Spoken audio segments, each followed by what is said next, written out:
여러분, 집을 팔았는데도 2억을 내야 한다면 믿으시겠습니까? 저는 그 현실을 온몸으로 겪었습니다. 노후를 망가뜨린 건 사기꾼도 강도도 아니었습니다. 바로 제가 무심히 넘겼던 계약서의 한 줄이었습니다. 끝까지 함께 해주신다면 여러분의 삶은 지켜낼 수 있을 겁니다. 집을 팔았는데 왜 아직도 집 때문에 잠을 이루지 못할까요? 나는 여든을 바라보는 나이에 또다시 법원을 드나들게 될 줄 몰랐습니다. 내 이름이 적힌 판결문은 비수처럼 가슴을 찔렀습니다. 돈보다 무서운 건 내가 믿었던 세상이 무너져 내리는 소리였습니다. 그날 이후로 나는 매일 자책하며 잠들었습니다. 안녕하세요. 저는 평생 성실하게 살아온 평범한 가장입니다. 퇴직 후 아내와 함께 작은 집을 팔고 새로운 삶을 준비했습니다. 그 집에는 전세 세입자가 있었지만 부동산에서 문제 없다고 했습니다. 전세 끼고 매매하면 됩니다라는 말만 믿고 서류에 도장을 찍었습니다. 그때까지만 해도 나는 안심했고 이사가 끝나면 모든 것이 정리될 줄 알았습니다. 아내도 말했습니다. 이제는 걱정할 일 없이 살면 된다고. 남은 세월은 조금 편안하게 보내자고. 우리는 그 말을 곱씹으며 작은 집으로 들어갔습니다. 새로운 시작이라고 스스로 다짐했지요. 나는 그 다짐을 믿고 싶었습니다. 하지만 그 믿음은 너무도 짧게 끝났습니다. 어느 날 전화를 받은 순간 모든 게 무너졌습니다. 세입자가 말했습니다. 보증금 만기가 다가왔는데 새 주인이 돈을 주지 못한다고. 나는 그제야 일이 심상치 않음을 느꼈습니다. 집을 이미 팔았는데 왜 내게 전화를 하는 걸까? 나는 떨리는 목소리로 말했습니다. 집은 이미 새 주인에게 넘어갔다고. 이제 당신과 나는 아무 관련이 없다고. 그런데 세입자는 단호했습니다. 보증금을 받지 못하면 결국 책임은 당신에게도 있다는 말을 남겼습니다. 그 순간 머리가 얼어붙는 듯 했습니다. 아내는 당황하며 묻습니다. 어떻게 된 거냐고. 나는 제대로 설명도 못했습니다. 부동산에서 아무 문제 없다고 했던 말만 떠올랐습니다. 안전하다고만 했던 말, 걱정하지 말라는 그 목소리. 이제 와서 그 말들이 모두 덫이었다는 걸 알았습니다. 그날 밤 우리는 한숨도 자지 못했습니다. 아내는 창문을 바라보며 말했습니다. 이제 어떡하냐고. 나는 아무 말도 할 수 없었습니다. 그저 천장만 바라보며 내 선택이 잘못되었음을 깨달았습니다. 그 순간부터 우리의 노후는 위태롭게 흔들리기 시작했습니다.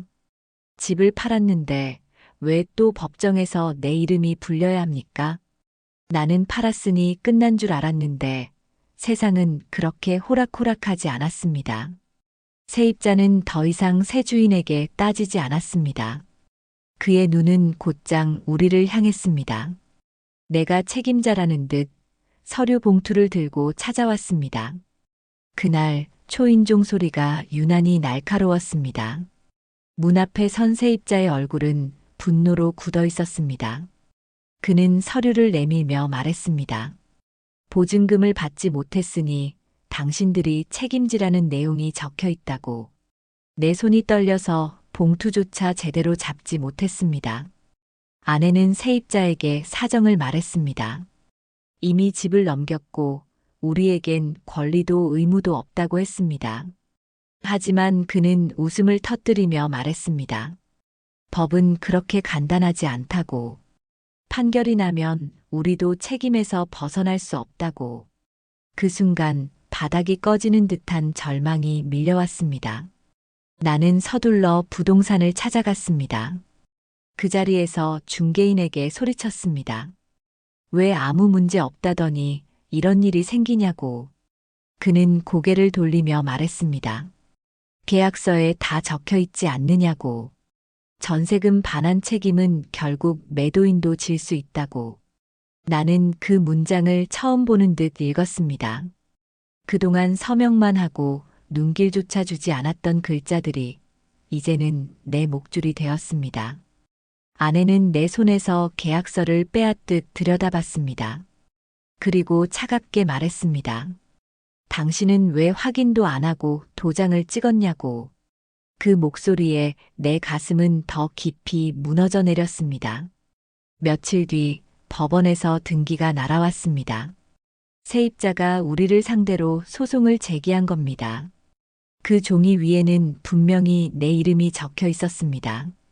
이미 집을 팔았다는 사실은 단 한 줄의 변명조차 되지 않았습니다. 세상은 계약서의 글자만 기억하고 우리의 사정은 기억하지 않았습니다. 나는 점점 숨이 막혔습니다.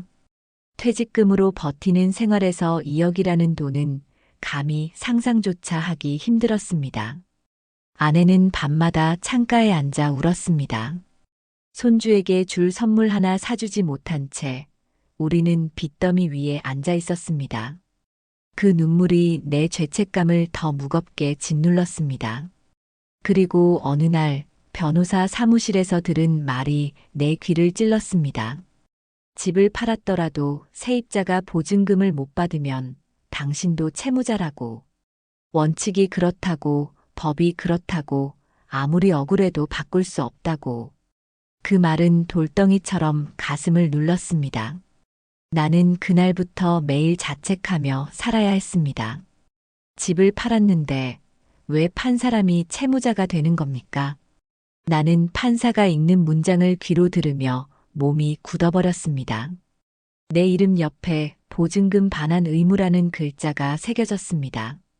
그날 법정은 차갑게 울려 퍼졌고 내 무릎은 힘없이 흔들렸습니다. 아내는 옆자리에서 손을 꽉 잡았지만 그 손도 떨리고 있었습니다. 법원에서 만난 세입자는 끝까지 단호했습니다. 그는 법의 이름으로 요구했습니다. 당신들이 책임져야 한다고. 이미 소유권을 넘겼어도 원래 집주인은 자유로울 수 없다고. 나는 입을 열었지만 한마디도 나오지 않았습니다. 변호사의 말처럼 법은 철저히 글자대로 움직였습니다. 그날 이후 우리 집안에는 먹구름이 가득했습니다. 아내는 냉장고를 열며 한숨을 쉬었습니다. 생활비도 빠듯한데 2억이라는 돈을 어떻게 마련하냐고. 나는 방 한쪽에 앉아 아무 대답도 하지 못했습니다. 내 잘못이란 사실이 목을 졸라왔습니다. 친구들에게도 말을 꺼냈습니다. 혹시 방법이 없겠느냐고 물었습니다. 하지만 돌아온 대답은 더 차가웠습니다. 왜 계약서도 확인하지 않고 도장을 찍었냐는 원망뿐이었습니다. 그 순간 나는 더 깊은 구렁텅이에 빠졌습니다. 아내는 밤마다 울며 말했습니다. 평생 모은 돈이 다 사라질 판이라고. 노후를 위해 애써 모아온 퇴직금이 한순간에 날아갈 것 같다고. 그 울음은 날카로운 비난이 아니었지만 내 가슴을 찔렀습니다. 나는 차라리 혼자가 되고 싶었습니다. 결국 변호사를 다시 찾았습니다. 방법이 없냐고, 제발 살 길을 알려달라고. 그는 고개를 저으며 말했습니다. 집을 팔아도 세입자가 돈을 받지 못하면 책임은 남아있다고. 그게 법이고 판사도 그 원칙을 바꾸지 않을 거라고. 나는 사무실을 나오며 길바닥에 주저앉았습니다. 사람들이 오가며 나를 쳐다봤지만 그 시선조차 신경 쓰이지 않았습니다. 2억이라는 단어가 머릿속에서 굴러다녔습니다. 그 숫자는 단순한 돈이 아니라 내 남은 생을 짓누르는 무게 같았습니다. 숨을 들이쉬는 것조차 힘겨워졌습니다. 아내가 내 어깨를 잡고 말했습니다. 어떻게든 버티자고. 우리가 같이 살아온 세월이 있는데 이 고통도 지나가리라고.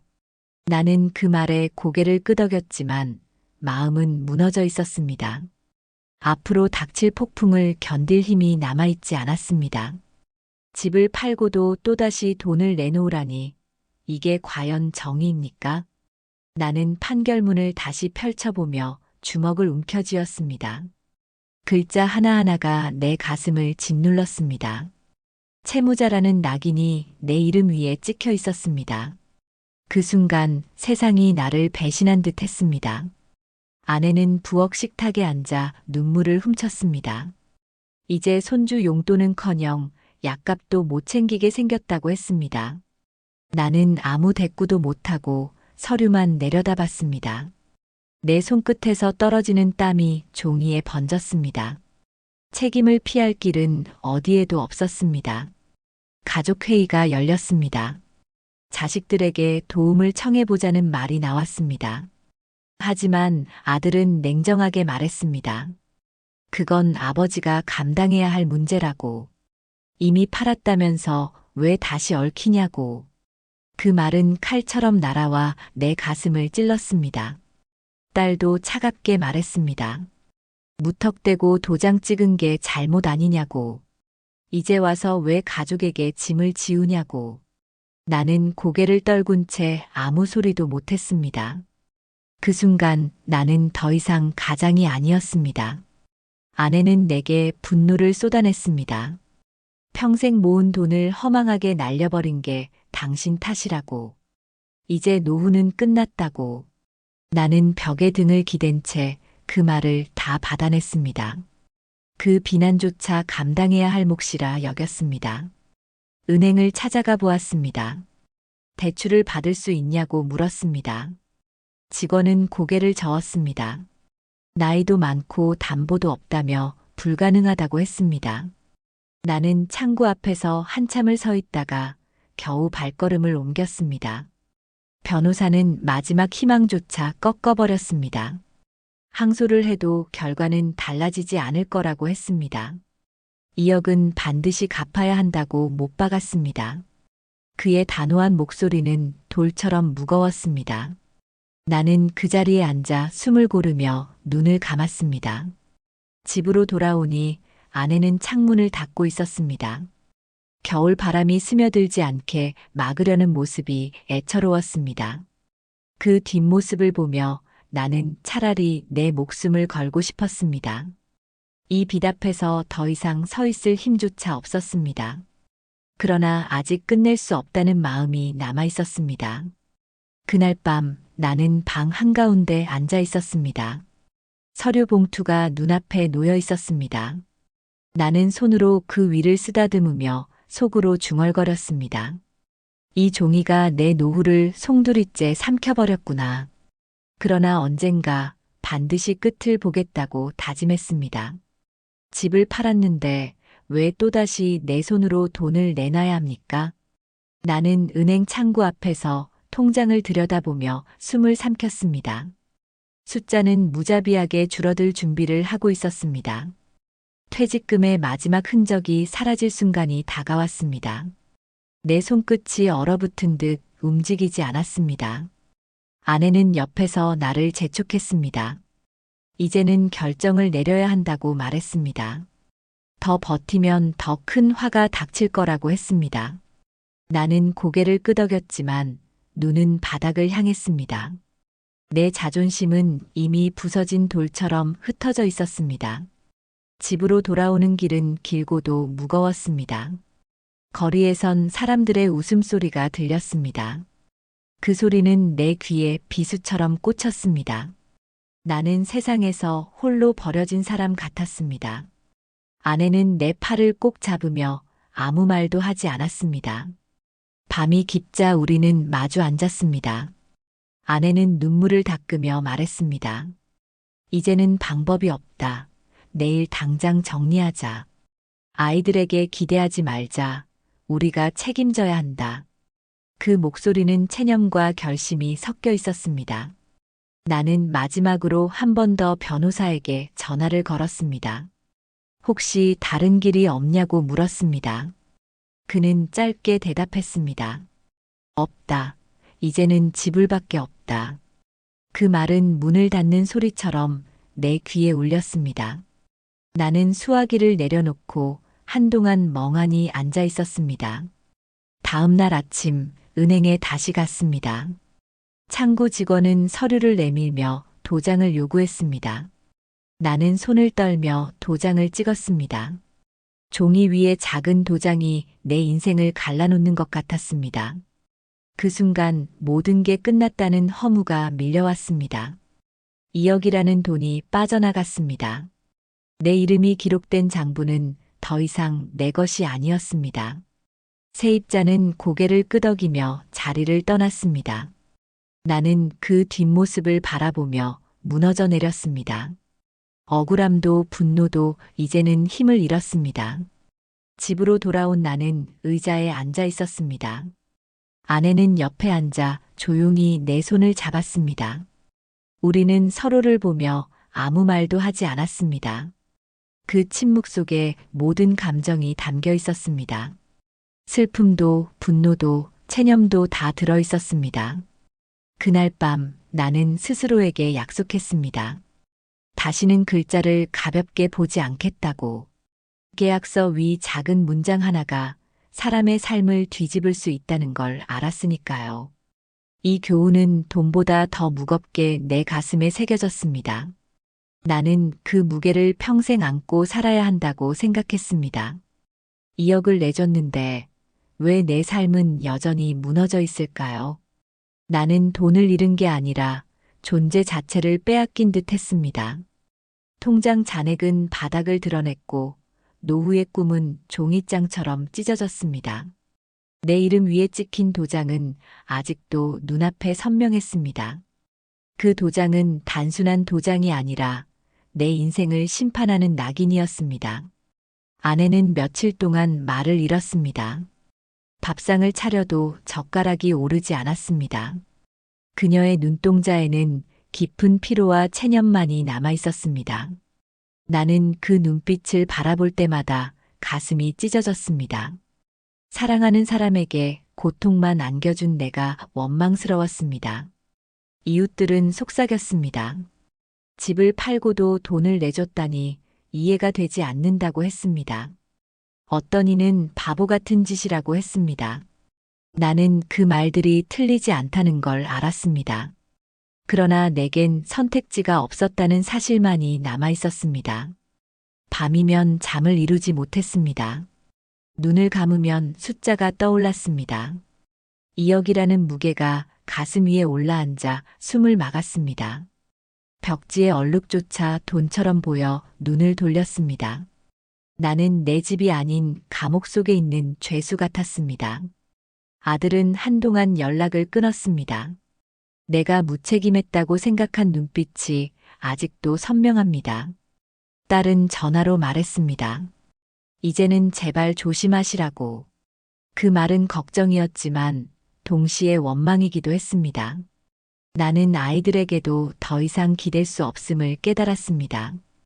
아내는 작은 일이라도 다시 하자고 했습니다. 노인 일자리라도 구해야 버틸 수 있다고 했습니다. 그 말은 옳았지만 내 자존심은 바닥까지 무너졌습니다. 한때 가족을 지키던 내가 이제는 하루 품삯을 찾아 헤매야 했습니다. 그 현실이 나를 더욱 초라하게 만들었습니다. 거리를 걸으며 나는 스스로에게 묻곤 했습니다. 내가 잘못 산 걸까? 아니면 세상이 잔인한 걸까? 사람들은 계약의 글자만 믿었고 우리의 눈물은 아무 의미가 없었습니다. 나는 그 차가운 원칙 앞에서 무너져 내린 한 인간일 뿐이었습니다. 그 사실이 더 깊은 상처로 다가왔습니다. 그러나 이상하게도 하루가 지나자 또 하루가 찾아왔습니다. 태양은 여전히 떠올랐고 새소리는 들려왔습니다. 세상은 아무 일 없다는 듯 돌아갔습니다. 무너진 건 우리뿐이라는 사실이 더 잔인했습니다.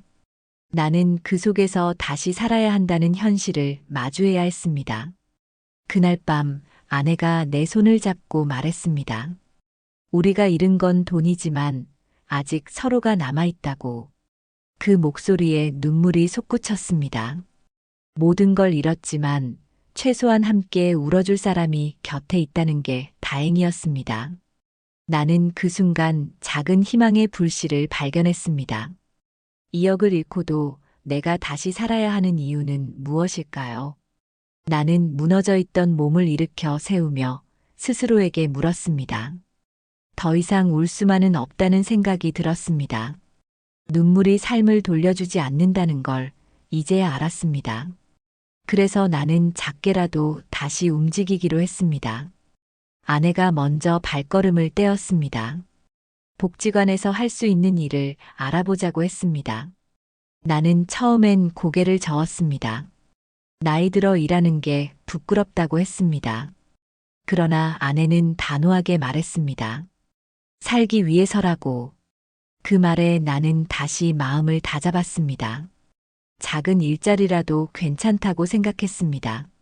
내 손으로 하루를 버티는 게 더 이상 창피하지 않았습니다. 돈이 아니라 존엄을 지키기 위한 싸움이었습니다. 나는 아내와 함께 구청을 찾았습니다. 서류를 작성하면서 손이 떨렸습니다. 노인 일자리 신청서라는 글자가 눈을 찔렀습니다. 하지만 이번엔 피하지 않았습니다. 나는 도망칠 수 없음을 알았습니다. 살아남기 위해선 이 길뿐이었습니다. 며칠 뒤 시장에서 작은 일을 맡게 되었습니다. 상자 나르는 일이었지만 나는 묵묵히 버텼습니다. 주변 사람들은 처음엔 비웃었습니다. 노인이 얼마나 버티겠냐며 수군거렸습니다. 그러나 나는 아침부터 밤까지 꿋꿋이 자리를 지켰습니다. 시간이 흐르자 그들의 눈빛이 바뀌었습니다. 처음엔 무시하던 이들이 이제는 고개를 끄덕였습니다. 그들의 인정이 내게 작은 힘이 되었습니다. 나는 쓰러진 자가 아니라 여전히 살아있는 사람이었습니다. 그 깨달음이 내 어깨를 곧게 세웠습니다. 아내도 달라졌습니다. 그녀는 복지관에서 봉사일을 시작했습니다. 작은 수입이었지만 함께한다는 사실이 우리를 지탱했습니다. 우리는 서로를 바라보며 말했습니다. 돈은 잃었어도 아직 삶은 남아있다고. 집에 돌아와서 손주를 만났습니다. 아이의 작은 손이 내 무릎을 잡았습니다. 그 따뜻한 감촉이 나를 일으켜 세웠습니다. 나는 그 손을 잡으며 웃었습니다. 아직 지켜야 할 이유가 있다는 걸 깨달았습니다. 그날 밤 나는 혼잣말을 했습니다. 돈은 잃었지만 나는 끝나지 않았다고. 이제는 계약서보다 더 강한 나를 만들어야 한다고. 삶의 무게가 여전하지만 나는 다시 길 위에 서겠다고. 그 다짐은 내 가슴 깊이 불처럼 타올랐습니다. 집을 팔았는데도 왜 우리는 빚더미에 앉아야 했을까요? 그 질문은 아직도 내 가슴에 깊게 박혀 있습니다. 그러나 이제는 그 답을 억울함이 아니라 교훈으로 붙잡고 있습니다. 돈은 사라졌지만 얻은 건 단단한 깨달음이었습니다. 노후를 지키는 건 결국 우리 스스로의 눈과 판단이었습니다. 나는 매일 새벽 시장에 나가 일을 이어갔습니다. 아내는 봉사일을 하며 작은 수입을 보탰습니다. 우리가 함께 서 있다는 사실만으로도 버틸 수 있었습니다. 누군가는 불쌍하다고 했습니다. 하지만 나는 이제 불쌍한 사람이 아니라 살아있는 사람이었습니다. 가끔 지나가는 사람들이 물었습니다. 왜 이런 일을 하느냐고. 나는 대답했습니다. 잃어버린 돈을 되찾는 게 아니라 무너진 나를 다시 세우기 위해서라고. 그 말은 거짓이 아니었습니다. 내 삶의 무게를 견디는 힘은 이제 내 안에서 나왔습니다. 아들은 여전히 서먹했고 딸은 멀리 있었습니다. 그러나 나는 그들 탓을 더 이상 하지 않았습니다. 자식에게 기대하지 않고 스스로 버티는 길을 택했습니다. 그 선택이 쓰라렸지만 동시에 자유이기도 했습니다. 이제 누구의 눈치도 보지 않고 내 길을 걸었습니다. 나는 다시는 글자를 가볍게 보지 않겠다고 다짐했습니다. 계약서 위 작은 문장 하나가 내 삶을 송두리째 흔들 수 있다는 걸 알았습니다. 무심히 넘겼던 글자들이 결국 내 노후를 무너뜨렸습니다. 그러나 그 경험이 다시는 무너지지 않게 만드는 방패가 되었습니다. 나는 그 방패를 들고 살아가기로 했습니다. 어느 날 손주가 내 곁에 와 앉았습니다. 작은 손이 내 무릎을 잡고 말했습니다. 할아버지 힘내라고. 그 순간 나는 미소를 지을 수 있었습니다. 내 삶의 이유가 다시 눈앞에 있었기 때문입니다. 밤이 되면 여전히 후회가 찾아옵니다. 왜 그날 계약서를 더 꼼꼼히 보지 않았을까? 왜 부동산의 말만 믿었을까? 그러나 이제는 후회에만 머물지 않습니다. 그 후회가 내일을 지키는 울타리가 되었으니까요. 나는 오늘도 스스로에게 말합니다. 돈은 잃어도 삶은 끝나지 않는다고.